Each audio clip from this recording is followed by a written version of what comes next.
the ghost of the talents you didn't use. And they're standing around your bed, angry, disappointed, and upset. I found that nothing in life is worthwhile unless you take risks. Nothing.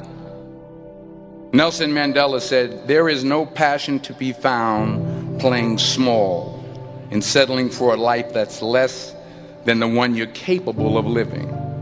Now, I'm sure in your experiences in school and applying to college and picking your major and deciding what you want to do with life, I'm sure people have told you to make sure you have something to fall back on. Make sure you got something to fall back on, honey. But I never understood that concept, having something to fall back on.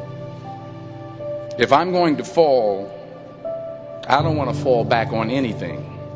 I want to fall forward. I figure at least this way I'll see what I'm going to hit. Without consistency, you'll never finish. So do what you feel passionate about. Take chances. Don't be afraid to fail. There's an old IQ test, was 9 dots. And you had to draw 5 lines with a pencil within these 9 dots without lifting the pencil. The only way to do it was to go outside the box. Don't be afraid to think outside the box. Don't be afraid to fail big, to dream big. But remember, dreams without goals are just dreams.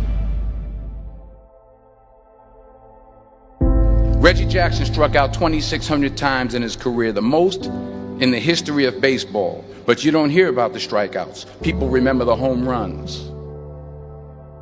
Fall forward. Thomas Edison conducted 1,000 failed experiments. Did you know that? I didn't know that. Because the 1,001st was the light bulb. Fall forward.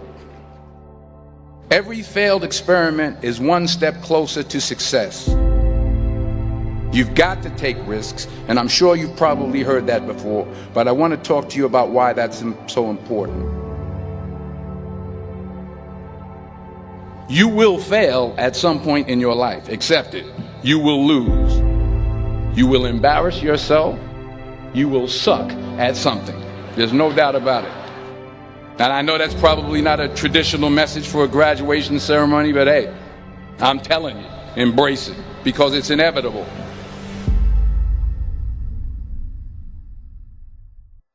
In the acting business, you fail all the time. Early on in my career, I auditioned for a part in a Broadway musical. Perfect role for me, I thought, except for the fact that I can't sing. I didn't get the job. But here's the thing. I didn't quit. I didn't fall back. I walked out of there to prepare for the next audition, and the next audition, and the next audition. I prayed. I prayed. And I prayed. But I continued to fail, and fail, and fail. But it didn't matter, because you know what? There's an old saying, you hang around the barbershop long enough, sooner or later you're going to get a haircut. So you will catch a break, and I did catch a break. Last year, I did a play called Fences on Broadway. But here's the kicker. It was at the Court Theater. It was at the same theater that I failed that first audition 30 years prior. The point is, every graduate here today has the training and the talent to succeed. But do you have the guts to fail? If you don't fail, you're not even trying. I'll say it again. If you don't fail, you're not even trying. To get something you never had, you have to do something you never did. The Middle East needs your deathbed. Japan needs your help. Standing around your deathbed. Alabama needs your help. Tennessee needs your help. Louisiana needs your help. Disappointed the ghost and of the ideas you never acted on. They say we came to you because you could have brought us to life, they say. And now we have to go to the grave together. So I ask you today, how many ghosts are going to be around your bed when your time comes?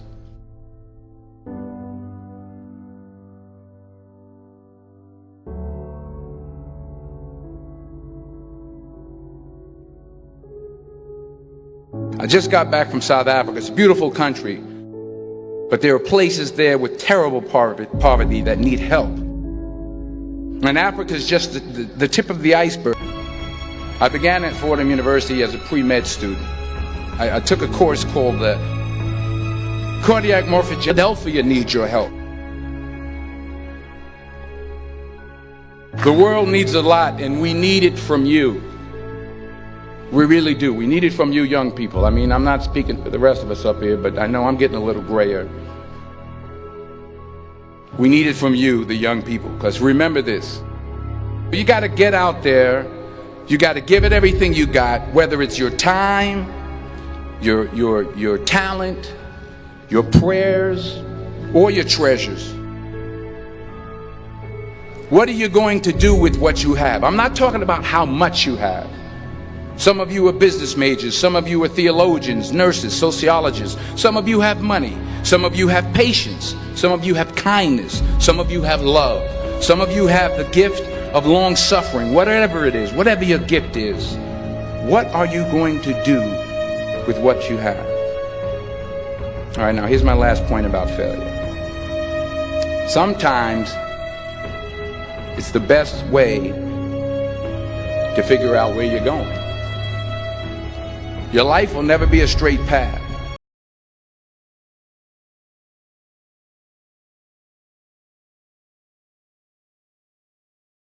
I couldn't read it, I couldn't say it, I sure couldn't pass it. So then I decided to go into pre-law, then journalism, and with no academic focus, my grades took off in their own direction.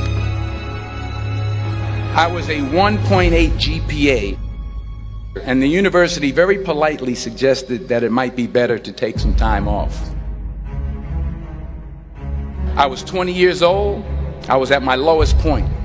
And then one day, and I remember the exact day, March 27th, 1975, I was helping my mother in her beauty shop. My mother owned a beauty shop up in Mount Vernon. And there was this older woman who was considered one of the elders in the town. And I didn't know her personally, but I was looking in the mirror, and every time I looked at the mirror, I could see her behind me, and she was staring at me. She just kept looking at me. Every time I looked at her, she kept giving me these strange looks. So she finally took the dryer off her head and she said something I'll never forget. She said, "Young boy, I have a prophecy, a spiritual prophecy." She said, "You are going to travel the world and speak to millions of people." And in the years that followed, just as that woman prophesied, I have traveled the world and I have spoken to millions of people through my movies. Millions who up till this day couldn't see me, who up till this day I couldn't see while I was talking to them, and they couldn't see me, they could only see the movie. They couldn't see the real me. But I see you today, and I'm encouraged by what I see. And I'm strengthened by what I see. Because taking risk is not just about going for a job. It's also about knowing what you know and what you don't know. It's about being open to people and to ideas. The chances you take, the people you meet, the people you love, the faith that you have, that's what's going to define you. Never be discouraged. Never hold back. Give everything you got. And when you fall throughout life, remember this: fall forward.